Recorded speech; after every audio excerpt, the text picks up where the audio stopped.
ಆತ್ಮೀಯ ವಿದ್ಯಾರ್ಥಿಗಳೇ, ನಮ್ಮ ಯೂಟ್ಯೂಬ್ ಚಾನೆಲ್ಗೆ ಸ್ವಾಗತ.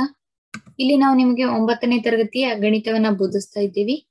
ಈ 9ನೇ ತರಗತಿಯ ಗಣಿತದಲ್ಲಿ ಅಧ್ಯಾಯ 2 ಯುಕ್ಲಿಡ್ನ ರೇಖಾಗಣಿತ ಪ್ರಸ್ತಾವನೆ. ಈ ಅಧ್ಯಾಯದಲ್ಲಿ ಇಂದು ನಾವು ನಿಮಗೆ ಅಭ್ಯಾಸ 2.2 ಅನ್ನ ತಿಳಿಸ್ತಿದ್ದೇವೆ. ಹಾಗಾದ್ರೆ ಅಭ್ಯಾಸ 2.2 ಅಲ್ಲಿ ಮೊದಲನೇ ಪ್ರಶ್ನೆ ಏನೈತಂದ್ರೆ, ಅರ್ಥ ಮಾಡಿಕೊಳ್ಳಲು ಸುಲಭವಾಗುವಂತೆ ಯುಕ್ಲಿಡ್ನ 5ನೇ ಆಧಾರ ಪ್ರತಿಜ್ಞೆಯನ್ನು ನೀವು ಹೇಗೆ ಬದಲಾಯಿಸಿ ಬರೆಯುವಿರಿ? ಇಲ್ಲಿ ನೋಡಿ ಮಕ್ಕಳೇ, ನಿಮ್ಗೆ ಮೊದಲಿಗೆ ಯುಕ್ಲಿಡ್ನ 5ನೇ ಆಧಾರ ಪ್ರತಿಜ್ಞೆ ಗೊತ್ತಿರ್ಬೇಕು. ಹಾಗಾದ್ರೆ ಆ ಆಧಾರ ಪ್ರತಿಜ್ಞೆಯನ್ನ ನಾವು ಯಾವ ರೀತಿ ಬರಿಬಹುದ ನಿಮ್ಗೆ ಅರ್ಥ ಆಗ್ಬೇಕಂದ್ರೆ ಅದನ್ನ ಯಾವ ರೀತಿ ನಾವು ಹೇಳ್ಬೋದಂದ್ರೆ, ಯಾವುದೇ ಎರಡು ಸರಳ ರೇಖೆಗಳು, ಇಲ್ಲಿ ನೋಡಿ ಮಕ್ಕಳೇ, ಯಾವುದೇ ಎರಡು ಸರಳ ರೇಖೆಗಳು, ಇವೆರಡು ಸರಳ ರೇಖೆಗಳು, ಹೌದಾ?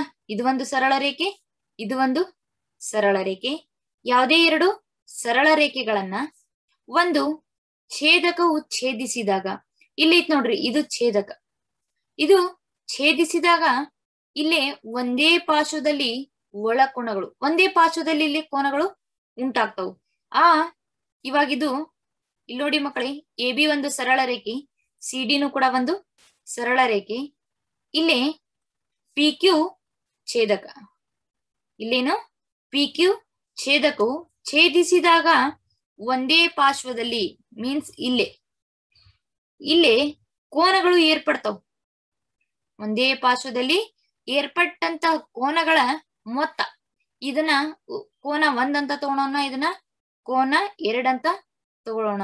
ಈ ಎರಡು ಕೋನಗಳ ಮೊತ್ತ, ಕೋನ 1 ಮತ್ತು ಕೋನ 2ರ ಮೊತ್ತ 180 ಡಿಗ್ರಿ ಇರ್ತೈತಿ. ಅದು 180 ಡಿಗ್ರಿ ಇದ್ದರೆ ಆ ಎರಡೂ ಸರಳ ರೇಖೆಗೂ ಸಮಾಂತರವಾಗಿರ್ತವು. ಹಾಗಾದ್ರೆ ಈ ಎರಡೂ ರೇಖೆಗಳು ಸಮಾಂತರವಾಗಿದ್ರೆ ಇವು ಯಾವ ರೇಖೆ? ರೇಖೆ ಎ ಬಿ ಮತ್ತು ರೇಖೆ ಸಿ ಡಿ ಒಂದಕ್ಕೊಂದು ಛೇದಿಸುವುದಿಲ್ಲ. ಯಾಕೆ ಛೇದಿಸುವುದಿಲ್ಲ? ಇವೆರಡು ಸಮಾಂತರ ರೇಖೆಗಳು. ಈ ರೀತಿಯಾಗಿ ನಾವ್ ಏನ್ ಮಾಡ್ಬೋದು, ಇಲ್ಲಿ ಹೇಳ್ಬಹುದು, ಯಾವುದು? Angle A plus angle 1 and angle 2 is equal to 180 degree. ಹೌದಾ ಮಕ್ಕಳೇ? ನೋಡ್ರಿ, ಇನ್ನೊಮ್ಮೆ ನಾವ್ ಹೇಳ್ಬೋದು, ಯುಕ್ಲಿಡ್ನ 5ನೇ ಆಧಾರ ಪ್ರತಿಜ್ಞೆಯನ್ನ ನಾವು ಸರಳವಾಗಿ ಯಾವ ರೀತಿ ಹೇಳ್ಬೋದು? ಯಾವುದೇ ಎರಡು ಸರಳ ರೇಖೆಗಳನ್ನ ಒಂದು ಛೇದಕವು ಛೇದಿಸಿದಾಗ ಒಂದೇ ಪಾರ್ಶ್ವದಲ್ಲಿ ಉಂಟಾಗುವಂತಹ ಒಳಕೋನಗಳ ಮೊತ್ತ 180 ಡಿಗ್ರಿ ಇದ್ದರೆ ಆ ಎರಡೂ ಸರಳ ರೇಖೆಗಳು ಸಮಾಂತರವಾಗಿರ್ತವು. ಆ ರೇಖೆಗಳು ಏನಾಗಿರ್ತವು? ಸಮಾಂತರ ಆಗಿರ್ತವು ಅಂತ ನಾವು ಅದನ್ನ ಬದಲಾಗಿ ಹೇಳ್ಬಹುದು. ತಿಳಿತಲ್ವಾ? ಇವಾಗ ಇದರಲ್ಲಿ ಎರಡನೇ ಪ್ರಶ್ನೆ ನೋಡ್ರಿ. ಎರಡನೇ ಪ್ರಶ್ನೆ ಏನೈತೆ ಅಂದ್ರೆ, ಯುಕ್ಲಿಡ್ನ 5ನೇ ಆಧಾರ ಪ್ರತಿಜ್ಞೆಯು ಸಮಾಂತರ ರೇಖೆಗಳಿರುವುದನ್ನು ಪ್ರತಿಪಾದಿಸುತ್ತದೆ, ವಿವರಿಸಿ. ಇದು ಪ್ರತಿಪಾದಿಸುತ್ತಾ ಅಂತ ಕೇಳ್ಯಾರ. ಹೌದು. ನಾವಿಲ್ಲೇ ಉತ್ತರವನ್ನ ಏನ್ ಮಾಡ್ಬೇಕು? ಹೌದು ಅಂತ ಬರಿಬಹುದು. ಇಲ್ಲಿ ನೋಡ್ರಿ, ಮೊದ್ಲಿಗೆ ಇಲ್ಲಿ ಎರಡು ಸಮಾಂತರ ಸರಳ ರೇಖೆಗಳನ್ನ ತಗೊಳೋಣ. ಇಲ್ಲಿನೂ ಕೂಡ ಎರಡು ರೇಖೆಗಳು, ಹೌದಾ? ಈ ರೇಖೆಗೆ ಎ ಬಿ ಅಂತಾನೆ ಹೆಸರು ಕೊಡೋಣ. ಇದು ಎ, ಇದು ರೇಖೆ ಬಿ. ಎ ಬಿ ಒಂದು ರೇಖೆ, ಇನ್ನೊಂದು ಸಿ ಡಿ. ಆದ್ರೆ ಇಲ್ಲಿ ನೀವು ನೋಡ್ಬೇಕು, ಈ ರೇಖೆಗಳು ಸಮಾಂತರವಾಗಿಲ್ಲ. ಈ ರೇಖೆಗಳು ಏನಾಗಿಲ್ಲ? ಸಮಾಂತರವಾಗಿಲ್ಲ. ಇವುಗಳು ಕೂಡ ಒಂದಕ್ಕೊಂದು ಛೇದಿಸಿದಾಗ ಪಿ ಕ್ಯೂ ಛೇದಕ, ಹೌದಾ? ಎ ಬಿ ಮತ್ತ ಸಿ ಡಿ ರೇಖೆ, ಎ ಬಿನು ಒಂದು ರೇಖೆ, ಸಿ ಡಿ ಒಂದು ರೇಖೆ. ಆ ಎರಡೂ ಸರಳ ರೇಖೆಗಳನ್ನ ಒಂದು ಛೇದಕವು ಛೇದಿಸಿದಾಗ, ಹೌದಾ, ಒಂದೇ ಬದಿಗಿರುವ ಅಂದ್ರೆ ಇಲ್ಲಿರುವಂತ ಕೋನಗಳು, ಇದೊಂದು ಕೋನ, ಇದೊಂದು ಕೋನ, ಹೌದಾ? ಒಂದೇ ಬದಿಗಿರುವ ಕೋನಗಳ ಮೊತ್ತ 180ಕ್ಕಿಂತ ಕಡಿಮೆ ಇರ್ತೈತಿ. ನೋಡಿ, ಇಲ್ಲಿ ನೀವೇನ್ ಅರ್ಥ ಮಾಡ್ಕೋಬೇಕು?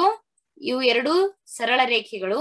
ಈ ಸರಳ ರೇಖೆಗಳನ್ನ ಎ ಬಿ ಒಂದು ಸರಳ ರೇಖೆ, ಸಿ ಡಿ ಒಂದು ಸರಳ ರೇಖೆ. ಇಲ್ಲಿ ಪಿ ಕ್ಯೂ ಛೇದಕ. ಪಿ ಕ್ಯೂ ಛೇದಕವು ಛೇದಿಸಿದಾಗ ಛೇದಕದಲ್ಲಿ ಉಂಟಾಗುವಂತಹ, ಒಂದೇ ಬದಿಯಲ್ಲಿ ಉಂಟಾಗುವಂತಹ ಕೋನಗಳ ಮೊತ್ತ ಯಾವ್ಯಾವುದು?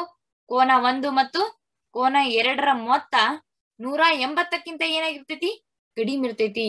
180 ಡಿಗ್ರಿಗಿಂತ ಕಡಿಮೆ ಇದ್ದರೆ, ಕಡಿಮೆ ಇರ್ತೈತಿ ನಾರ್ಮಲ್ ಆಗಿ. ಇವು ಏನಾಗಿರ್ತಾವ? 180 ಡಿಗ್ರಿಗಿಂತ ಕಡಿಮೆ ಇರ್ತೈತಿ. ಏನು ಮೊತ್ತ? ಯಾವ ಕೋನಗಳ ಮೊತ್ತ? ಕೋನ 1 ಮತ್ತು ಕೋನ 2ರ ಮೊತ್ತ 180ಕ್ಕಿಂತ ಕಡಿಮೆ ಇರ್ತೈತಿ. ಹಾಗಾದ್ರೆ ಈ ಕೋನಗಳ ಮೊತ್ತ ಕಡಿಮೆ ಇದ್ರೆ ಈ ಎರಡೂ ರೇಖೆಗಳು ಒಂದನ್ನೊಂದು ಏನ್ ಮಾಡ್ತಾವ? ಸಂಧಿಸ್ತಾವು. ಇವು ಎಲ್ಲರ ಮುಂದ್ಗಡೆ ಹೋಗಿ ಅಂದ್ರೆ ಉದಾಹರಣೆಗೆ ಹಿಂಗೆ ವೃದ್ಧಿಸ್ತಾ ಹೋದಂಗ ಇವೇನ್ ಮಾಡ್ತಾವ ಒಂದಕ್ಕೊಂದು ಛೇದಿಸ್ತಾ ಹೋಗ್ತಾವ. ಇಲ್ಲಿ ನೋಡ್ರಿ, ಇಲ್ಲಿ ಛೇದಿಸ್ಬೋದಲ್ಲ, ಮುಂದ್ಗಡೆ ಹೋಗಿ ಒಂದಕ್ಕೊಂದ್ ಏನ್ ಮಾಡ್ತಾವ್ ಸಂಧಿಸ್ತಾವು ಅಂತ ಇಲ್ಲೇ ಹೇಳ್ತೇವಿ. ತಿಳಿತಲ್ವಾ ಮಕ್ಕಳೇ? ಇಲ್ಲಿ ಏನ್ ಹೇಳ್ಬೋದು, ಎರಡು ಸರಳ ರೇಖೆಗಳನ್ನ ಎ ಬಿ ಒಂದು ಸರಳ ರೇಖೆ, ಸಿ ಡಿ ಒಂದು ಸರಳ ರೇಖೆ, ಒಂದು ಛೇದಕ ಪಿ ಕ್ಯೂ ಛೇದಕ ಛೇದಿಸಿದಾಗ ಇಲ್ಲೇ ಒಂದೇ ಬದಿಯಲ್ಲಿ ಉಂಟಾಗುವಂತ ಕೋನ ಯಾವ್ಯಾವು? ಕೋನ 1 ಮತ್ತು ಕೋನ 2. ನೀವು ಇದಕ್ಕೆ ಕೋನಗಳ ಹೆಸರನ್ನ ಬೇರೆ ಚೇಂಜ್ ಕೊಡ್ಬೋದು. ಕೋನ 1 ಮತ್ತು ಕೋನ 2 ಆ ಒಳಕೋನಗಳ ಮೊತ್ತ 180 ಡಿಗ್ರಿಗಿಂತ ಕಡಿಮೆ ಇದ್ರೆ, 180ಕ್ಕಿಂತ ಕಡಿಮೆ ಇದ್ರ ಅವು ಒಂದಕ್ಕೊಂದು ಏನ್ ಮಾಡ್ತಾವು ಸಂಧಿಸ್ತಾವು ಅಂತ ನಾವಿಲ್ಲಿ ಹೇಳ್ಬಹುದು. ತಿಳಿತಲ್ಲ? ಇದನ್ನೇ ನಾವ್ ಇನ್ನೊಂದ್ ರೀತಿ ಹೇಳ್ಬೋದು. ಯಾವ ರೀತಿ ಹೇಳ್ಬೋದು? ಇಲ್ಲಿನೂ ಕೂಡ ಎರಡು ರೇಖೆಗಳದವು, ಹೌದಾ? ಇಲ್ಲಿನೂ ಕೂಡ ಎರಡು ರೇಖೆಗಳದವು. ಆದ್ರೆ ನೀವು ಇಲ್ಲಿ ಏನ್ ಅರ್ಥ ಮಾಡ್ಕೋಬೇಕು? ರೇಖೆ ಎ, ರೇಖೆ ಬಿ, ರೇಖೆ C D, sorry A B ಮತ್ತ ಸಿ ಡಿ ಎರಡು ಸರಳ ರೇಖೆಗಳು. ಇಲ್ಲಿ ಛೇದಕ ಪಿ ಕ್ಯೂ ಅಂತ ಕನ್ಸಿಡರ್ ಮಾಡೋಣ, ಹೌದಾ? ಛೇದಕನ್ನ ಏನಂತ ಕನ್ಸಿಡರ್ ಮಾಡೋಣ? ಪಿ ಕ್ಯೂ ಅಂತ ಕನ್ಸಿಡರ್ ಮಾಡೋಣ. ಇಲ್ಲಿನೂ ಕೂಡ ಒಂದೇ ಬದಿ ಇರುವಂತ ಕೋನಗಳು, ಇಲ್ಲೇ ಒಂದೇ ಬದಿ ಇರುವಂತ ಕೋನಗಳು, ಪಾರ್ಶ್ವ ಕೋನಗಳು. ಈ ಒಳ ಕೋನಗಳ ಮೊತ್ತ ಎಷ್ಟಿರ್ತೈತಿ? 180 ಡಿಗ್ರಿ ಇರ್ತೈತಿ. ನೋಡಿ ಮಕ್ಕಳೇ, ಇಲ್ಲೇ ಎರಡು ಕೋನಗಳ ಮೊತ್ತ ಎಷ್ಟಿರ್ತ? 180 ಡಿಗ್ರಿ ಇರ್ತ. ಯಾಕ? ಇವು ಒಂದಕ್ಕೊಂದು ಪರಸ್ಪರ ಸಮಾಂತರವಾಗಿ ಅದಾವು. ಇವು ಪರಸ್ಪರವಾಗಿ ಏನದಾವು? ಸಮಾಂತರ ಸರಳ ರೇಖೆಗಳದವು. ಇವು ಒಂದನ್ನೊಂದು ಏನ್ ಮಾಡುದಿಲ್ಲ, ಸಂಧಿಸುವುದಿಲ್ಲ. ಮುಂದ್ಗಡೆ ಹೋಗಿ ಏನಾಗಲಿ ಇವು ಕಂಟಿನ್ಯೂಸ್ ಆಗಿರ್ತೈತಿ. ಒಂದನ್ನೊಂದು ಏನ್ ಮಾಡಲಿ ಇವು ಸಂಧಿಸುವುದಿಲ್ಲ ಅಂತ ನಾವಿಲ್ಲಿ ಹೇಳ್ಬೋದು. ತಿಳಿತಲ್ವಾ?